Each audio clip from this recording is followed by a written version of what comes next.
Ìjọba ìpínlẹ̀ Anambra lábẹ́ àkóso Soludo nínú àwọn tí wọ́n ń pè ní Solutions wọ́n ti ṣe ìfilọ́lẹ̀ ilé-ìwòsàn pàtàkì kan èyí tí ó máa gbọ́ ọ̀rọ̀ tó ní ṣe pẹ̀lú àwọn tí ó níjàmbá ọkọ̀ tàbí àwọn nǹkan tí ó lágbára bẹ́ẹ̀. Wọ́n pè ní Trauma Center.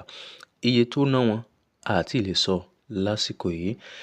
Omi nípínlẹ̀ Èkìtì, afárá eléyìí tí yóò jẹ́ ti ọkọ̀ ládùúgbò Òkè-Ìyìnmí oní kìlómítà kan tòńdó èjì nílùú Adó-Èkìtì. Wọ́n ṣèfilọ́lẹ̀ pẹ̀lú igbákejì ààrẹ Kashim Shettima.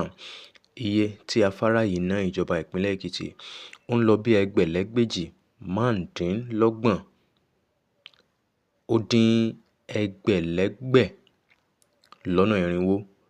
Eléyìí jẹ́ afárá kejì nílùú Adó-Èkìtì lẹ́yìn tàkọ́kọ́ lágbègbè Fájuyì.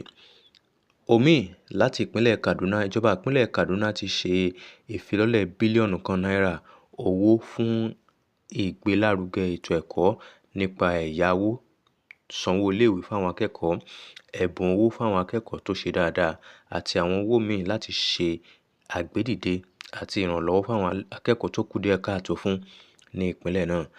Omi èyí tí ó wá láti àjọ tó ń ṣe ìṣirò lẹ́lẹ́gbẹ́jẹgbẹ́ ní Nàìjíríà NBS, wọ́n ní lóṣù mẹ́ta àkọ́kọ́ lọ́dún 2026 orílẹ̀-èdè Nàìjíríà ní àlékún owó káràkátà tó ń lọ bí ẹgbẹ̀lẹ́gbẹ̀ta méje àtàbọ̀ 7.55 trillion naira nínú owó tá a fi ṣe káràkátà pẹ̀lú àwọn orílẹ̀-èdè míì.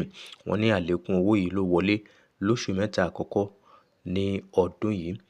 Ó sì ní í ṣe pẹ̀lú epo rọ̀bì tá a tà síta àti pé àdínkù bá àwọn èrè oko tá a tà síta lóṣù mẹ́ta àkọ́kọ́ lọ́dún yìí ju bó ṣe rí lọ́dún tó kọjá. Lákòótán, ìpínlẹ̀ Èkó ṣe ìpàdé àpérò àwọn olùdókòwò èyí tí wọ́n pè ní Invest Lagos 3.0 ẹ̀kẹta irú ẹ̀ rèé láti pe àwọn olùdókòwò wá sí ìpínlẹ̀ Èkó.